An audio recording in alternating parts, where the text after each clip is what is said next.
Good afternoon, I should say. Welcome to another edition of Chopping It Up with Ramel. No notes, straight from the throat. Hey, listen, I just want to thank everybody for tuning in and just following me. Yesterday, I did a show based on how my love began, and I got a lot of comments on that. So I just want to thank everybody for chiming in and giving their thoughts and sharing the video. Today, like I told you earlier in the week, I'm not a big fan of the Pro Bowl, so I won't do too much talking about that or maybe any at all. But I'm going to go with the NBA today. There was a lot of games last night in the NBA. I mean, just a lot of games. You had Sacramento go to Cleveland, pull off an upset win. I think it was something like 116 to 112. The strange thing about it, yes, DeMarcus Cousins had a big game, 28 points, 11 rebounds, 9 assists.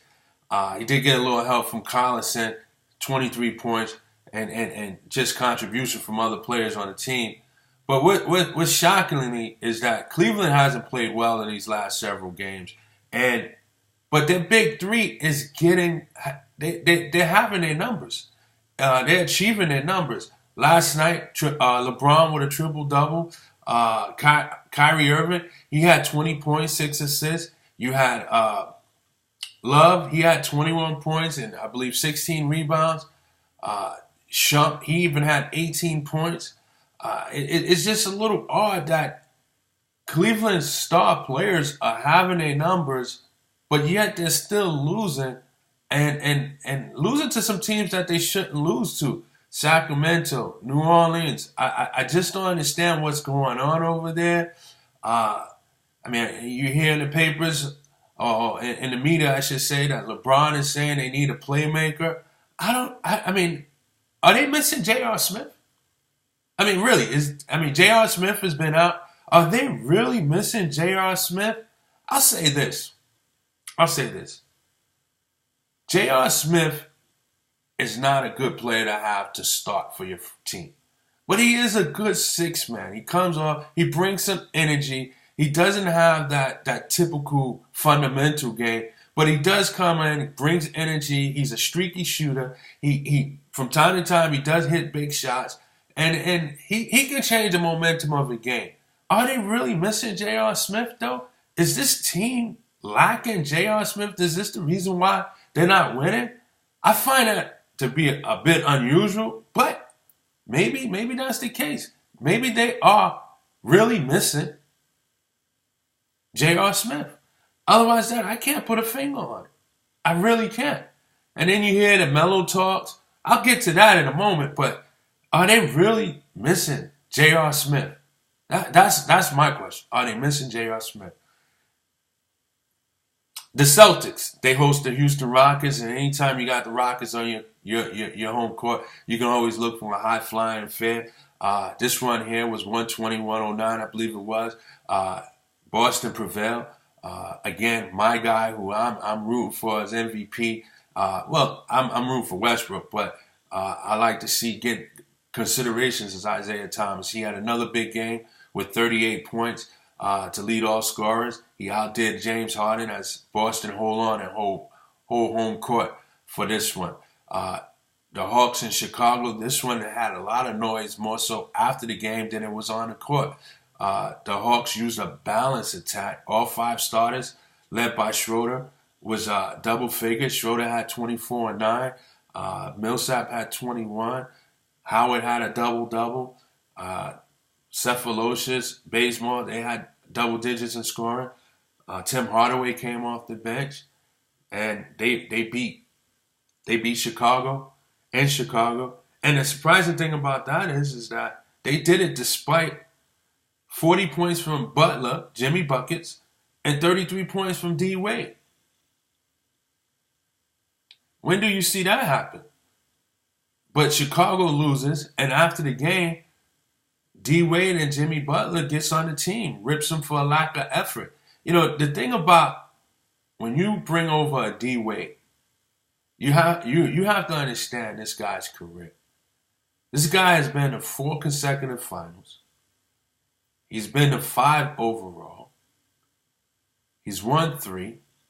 In some eyes, he may be a he's a top 5 two guard to play this game, possibly top 3 two guard to ever play the game. The guy plays with passion. He plays with energy.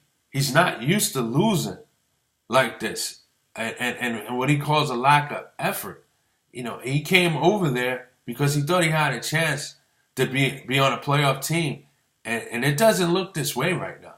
And Chicago is really, really, really struggling. They don't know what to do with Rondo. I don't think Hallberg is the answer over there.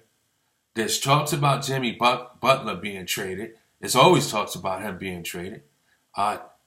Coincidentally, when LeBron says that this team needs a playmaker, his team needs a playmaker, I read that D Wade says that he's unlikely to return to Chicago next season. So it looks like he might be one and done there. And this team, Chicago, I mean, they really are struggling and heading in the wrong direction. And what's sad, they have some talent over there. They really do. It could be an awkward group of talent, but they do have some talent over there. And it's a shame because they do have some talent over there. Yep. So moving right along, Memphis and Toronto. Toronto's playing without DeRozan, so it's a little bit of a struggle for them. But they've been game. I give them that. They've been game. But Marc Gasol was just too much for him. He had 42 points last night. Memphis gets the win at home. Kyle Lowry, he gave an all-star performance. Norm Powell, I believe his name is, he started in place of DeRozan. He had almost a career night. So, is it going to be struggle? Is it going to be a struggle for the Toronto without DeRozan? But again, Kyle Lowry gave an all-star performance and a great effort, but they come up short against Memphis on the road. And then, is there a team hotter in the NBA than the Philadelphia 76ers? I mean, they went from a bottom feeder to now you better get your rest when you go play them. It's a team that's young. They got multiple guys.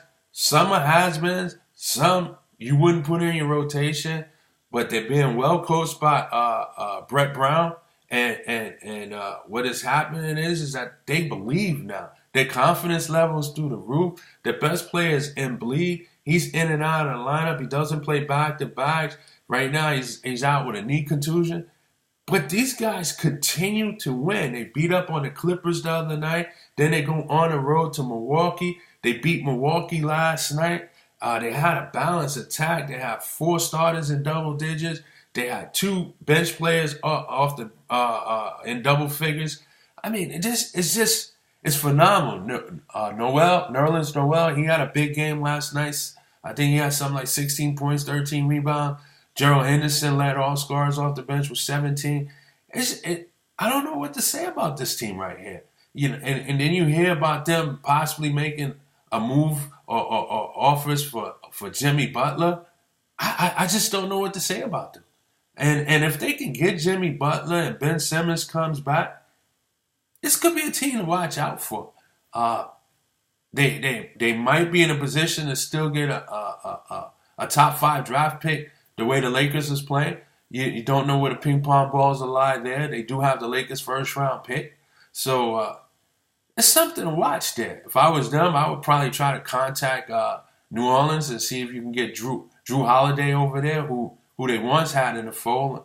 And I believe he was like Rookie of the Year over there or strong. I know he was an all-star there. So Philly is, they're playing some great ball right now. They're playing some very good ball. I don't know what to say about them. They really a shock as we enter maybe the second quarter of the season. They've been one of the better teams in the last 12 games.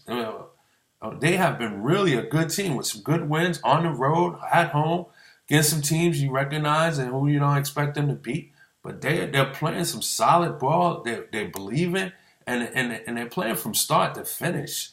I tell you what, their future is very bright, very bright. Whether they miss the playoffs or don't make the playoffs, the fact that they've already clipped wins that they won last year already, that's a good sign. They are heading in the right direction. I guess you do have to trust the process there.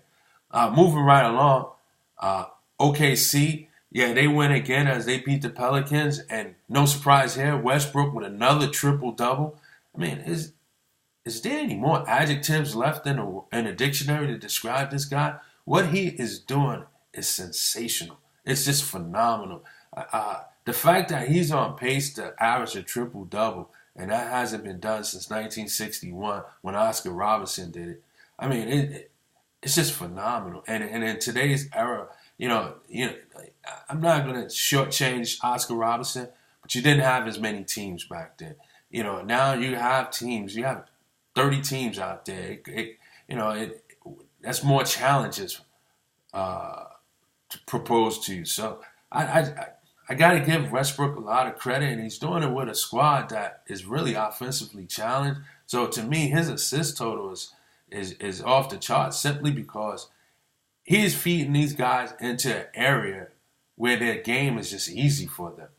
I mean, it's one thing to pass the ball to an open guy, but if they're offensively challenged and they're making these shots, obviously he's putting them in a position where when they get the ball, it's an easier shot. I mean, who would think Andre Robertson would be averaging double digits? I mean, think about it. You got to look at his roster. Maybe Steven Adams is the only one that starts on another team. Oladipo could start on some teams, but it's just phenomenal what he's doing.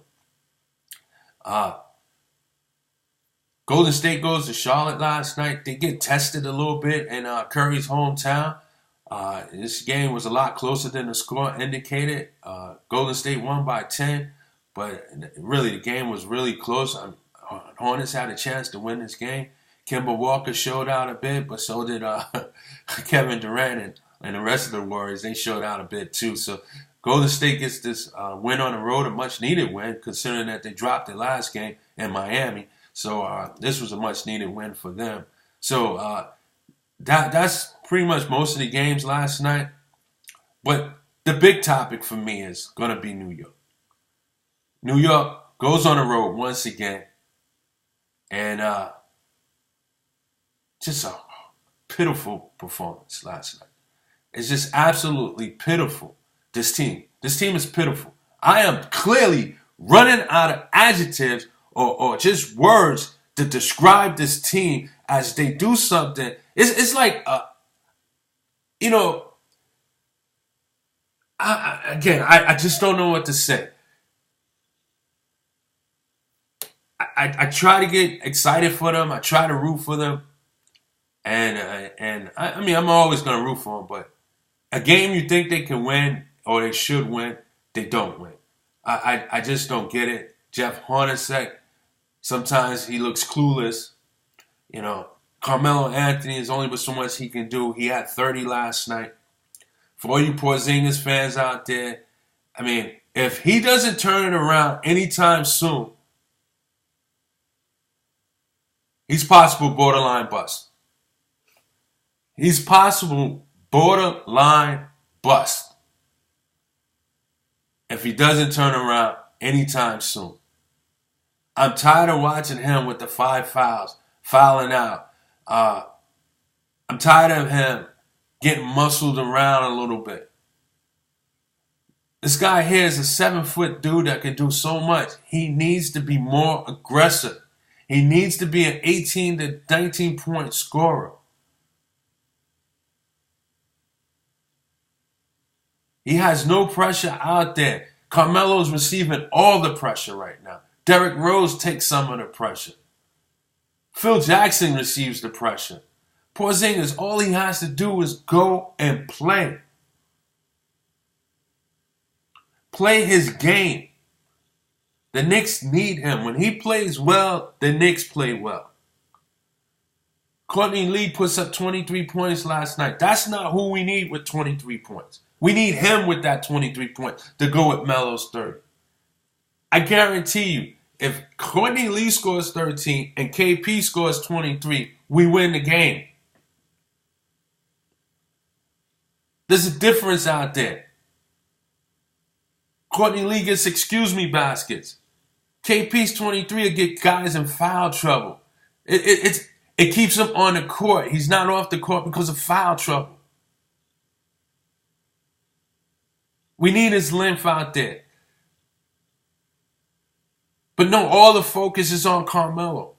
When this team wins, it's Phil. When this team wins, yeah, it's KP. When this team loses, it's Melo. It's Carmelo. And now we have the reports that Phil contacted Cleveland for a trade for Carmelo Anthony for Kevin Love. Cleveland supposedly will reject that. What do you expect Cleveland to do? There's no reason for them to trade Kevin Love for Carmelo Anthony. That trade is a year too late. I don't even think that the move the Knicks need to make first is trading Carmelo Anthony. I think the move the Knicks should make first is firing Phil Jackson.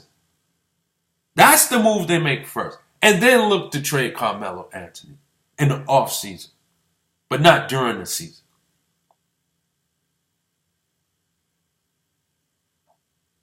This is becoming unbearable. It's becoming difficult to watch.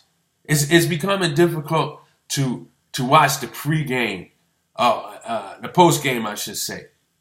It's becoming very difficult. Derrick Rose, he seemed like he plays by himself. He doesn't seem like he's in tune with the team.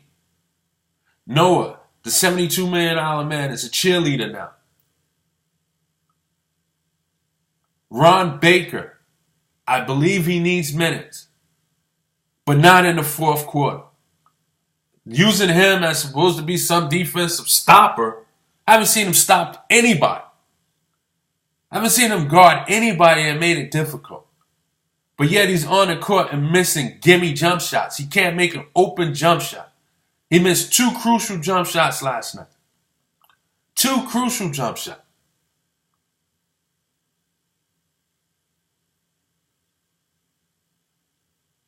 We're approaching about 60% of the season. And Hornacek is still looking for a rotation. Still looking for a rotation.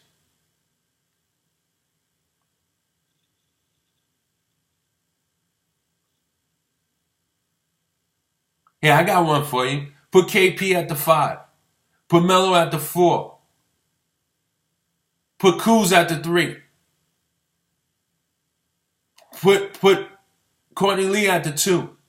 Derrick Rose at the 1. And off the bench, you use Kyle O'Quinn, Hernan Gomez, Holiday, and Jennings. And throw Noah in there occasionally. That should be your rotation. And keep Ron Baker out of the fourth quarter with under 5 minutes to go.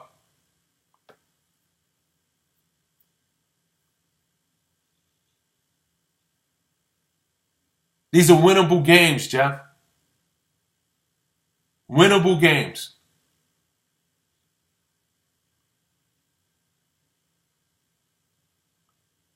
These games need to be won.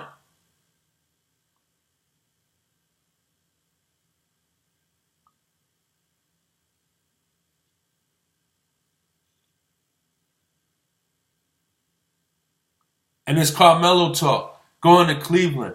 Kevin Love has adjusted and blended nicely. If you haven't forgot,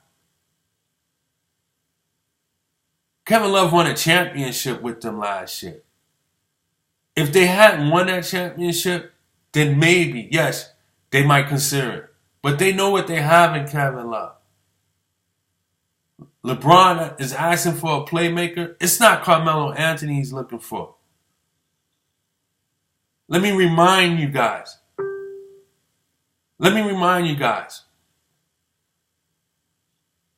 When LeBron said, we need a playmaker,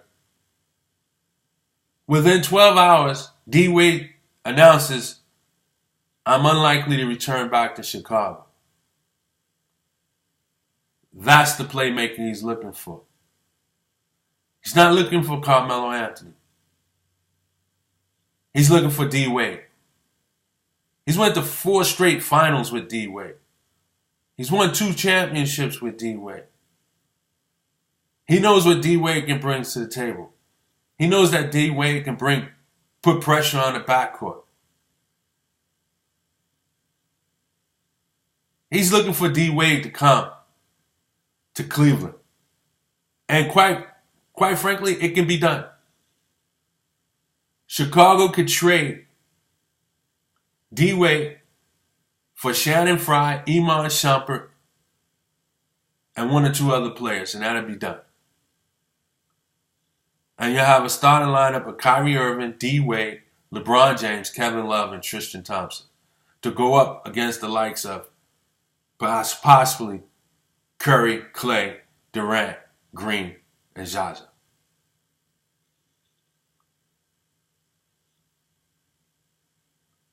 It's not Carmelo Anthony. Now, that's not to say that the Carmelo Anthony trade may not go down. I think the perfect fit for Carmelo Anthony is either Boston or Memphis. I think Boston is perfect fit for New York because I think Boston has more attractive pieces that they can give in return. Whether it's players and whether it's draft picks. I think the best fit for Melo would be Memphis. I think that Melo's game is not a running game like the league is. He's more of a half-court offense. And with a Marcus Gasol in the paint and a Mike Conley Jr. that is a pass-first point guard that likes to distribute the ball, and they can play inside out with Marcus Gasol and Carmelo Anthony, I believe that would be the perfect fit for Carmelo Anthony. I doubt if he would want to go to Memphis, but I do think that's a great fit for him there. Now, Memphis has a couple of young players over there. I'm not too thrilled about their roster. They may have some expiring contracts that the Knicks can use in return and maybe a draft pick also. But the expiring contracts would be good because then that frees up money. If they can get a draft pick, the Knicks will probably creep into the lottery once they trade him. And they'll have their own and maybe a late first-round pick as well with money to spend to try to, I'm going to say it, build around Porzingis. But at this point here, Porzingis is borderline bust to me. He's above the borderline, but he is getting closer and closer. He seems to be injured all the time. He doesn't seem like he's getting stronger. He isn't learning or getting any better on defense. And remember, your big man is only as good as your point guard. So if you trade Carmelo, chances are you're not re-signing Derrick Rose. And out of the available point guards that's going to be out there, I don't see Chris Paul coming if Melo's not there. I don't see Kyle Lowry leaving Toronto to come there. So now you just have to hope that the ping pong balls fall your way and you can get one of them top 3 point guards that's in the draft right now. So trading Carmelo right now may not be the best idea, but I understand. Question is, where does he go? Especially with a no-trade clause. But the move they should do first is get rid of Phil. Because he has absolutely did nothing. Everybody's complaining about Carmelo with the no-trade clause. Why don't he waive it, this and that? Well, Phil signed him to that. He agreed to that.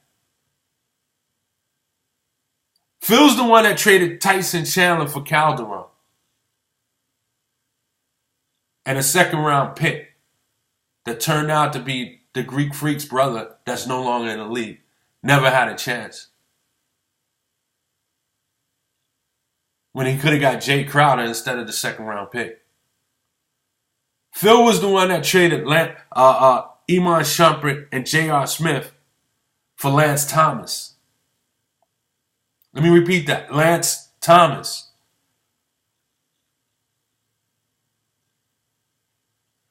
Phil is the one that signed Noah to a 4-year, $72 million contract. Phil is the one that signed Derek Fisher to a 5-year, $25 million head coaching job without any experience. He took a shower after his last playoff game, and on the next flight, he was in an interview for the New York job. Within 72 hours, he agreed. No knock on Derek Fisher. I would have did the same. Phil, was he ready?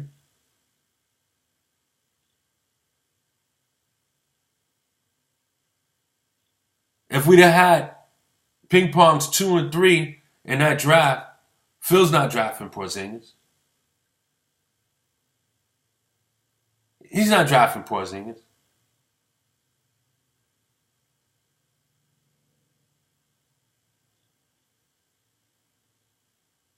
He's drafting Okafor.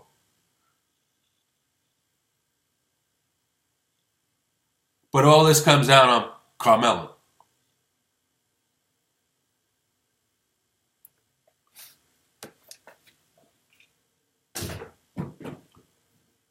That's how I feel at this time. That is how I feel at this time. Because the playoff hopes just went down the stairs just like the hat. This team is not making the playoffs. They're not going to the playoffs unless they buy a ticket just like you and I. And what's sad, they have the talent to compete. They have the talent to be in the playoffs.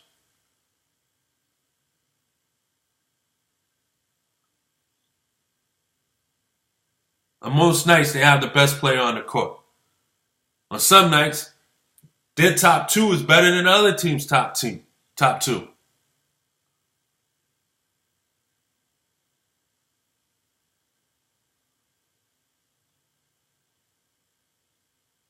And if LeBron pushes hard enough, Carmelo Anthony will be a Cleveland Cavalier before the season is over, at the break. If he pushes hard enough.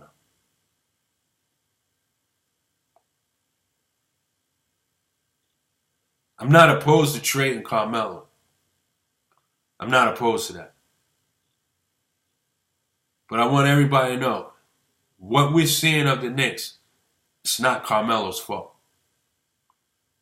He's just part of a problem. The fault and the blame lies to Phil Jackson. That's whose fault it is. When he took on his job as president, he should have took on a job as a coach as well.